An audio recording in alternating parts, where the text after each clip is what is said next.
Hi friends, நான் Lakshmi. Welcome back to my channel. இன்றைக்கி ஒரு சூப்பரான லஞ்ச் காம்போ தான் பார்க்க போகிறோம். ஒரு 15 நிமிஷத்தில் ரெடி பண்ணிடலாம்.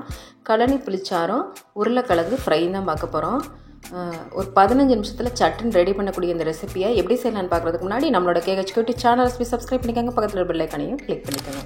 ஒரு பேனை ஹீட் பண்ணிவிட்டு 1 டீஸ்பூன் அளவுக்கு எண்ணெய் சேர்த்துக்கோங்க. அதில் தாளிப்பு வடகம் சேர்த்துக்கோங்க. இருந்தால் சேர்த்துக்கோங்க, இல்லைனா 1 டீஸ்பூன் அளவுக்கு கடுகு, 1/2 டீஸ்பூன் ஜீரகம், வெந்தயம் சேர்த்துக்கோங்க.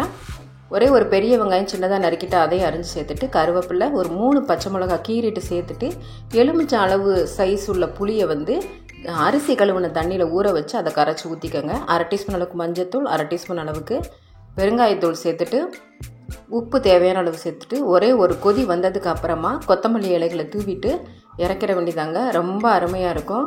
இதோட ஒரு தேங்காய் துவையல் வச்சு சாப்பிட்டா கூட சூப்பராக இருக்குங்க. கண்டிப்பாக ட்ரை பண்ணி பாருங்கள். ஒரு 15 நிமிஷத்தில் ரெடி பண்ணிடலாம். ரொம்ப நேரம்லாம் ஆகாது. இப்போ இதில் ஒரு கடாய் ஹீட் பண்ணிவிட்டு தாளிப்பு வடகம் சேர்த்துட்டு, ஆல்ரெடி வேக வச்ச உருளைக்கிழங்கு க்யூபாக கட் பண்ணிவிட்டு சேர்த்துட்டு, 1/2 டீஸ்பூன் அளவுக்கு மஞ்சள் தூள், 1/2 டீஸ்பூன் அளவுக்கு பெருங்காயத்தூள் சேர்த்துட்டு, 1/2 டீஸ்பூன் அளவுக்கு மிளகாய்த்தூள், 1/2 டீஸ்பூன் அளவுக்கு கறி மசால் பவுடர் சேர்த்துருக்கேங்க. இது ரெண்டுமே வீட்டில் அரைச்சது. காரம் பார்த்து சேர்த்துங்க. கடை மிளகாய்த்தூள் காரம் ஜாஸ்தியாக இருக்கும். உப்பு தேவையான அளவு சேர்த்துட்டு, கருவேப்பிலை கொஞ்சம் மூளை சேர்த்துட்டு ஜென்ட்லாக மிக்ஸ் பண்ணிக்கோங்க. ஏன்னா வேக வச்சதுனால கிழங்கு நம்ம கொஞ்சம் ஹார்ஸாக பண்ணோன்னா மசிய ஆரம்பிச்சிடும்.